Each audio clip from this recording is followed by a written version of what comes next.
Excited na first day of school, GGSS at piling ko saan nga ba yung aking room. Di ko alam, di pa ko sure. Nag-ikot-ikot ako para ito'y hanapin. Medyo naliligaw na estudyante ay ang dami.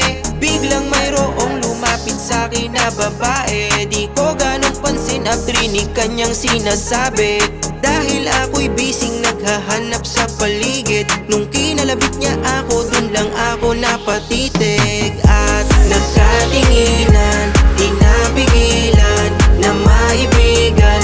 Ako ay nabihag, matatamis ang mga ngiti at umukutitap ang kapaligiran. Nagkatinginan, di napigilan na maibigan. Ako ay nabihag, matatamis ang mga ngiti at umukutitap ang kapaligiran. Nag-start na yung first subject, medyo hindi okay.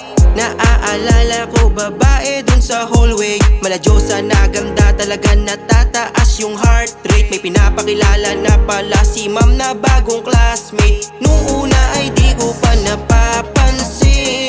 Tulala kasi na nag-i-imagine. Laking gulat paglingon ko sa harap.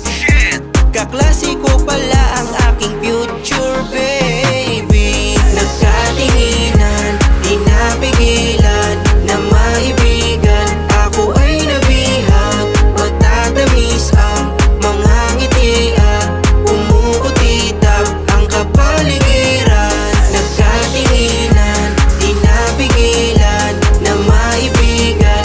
Ako ay nabihag, matatamis ang mga ngiti at umukutitap ang kapaligiran. Lumipas ang ilang buwan ay ganun pa rin. Mas lalo lang lumalalim ang pagtingin. Nung nalaman ko ugali mo to sobra mong hinhin. Kahit sinong lalaki ay gugustuhin ka na angkinin. Desidido na ako naligawan ka, iingatan at igagalang ang nag-iisa kong sinisinta. Nung araw na mga mata mo'y natanaw, tumigil ang mundo ko at hindi nakagalaw.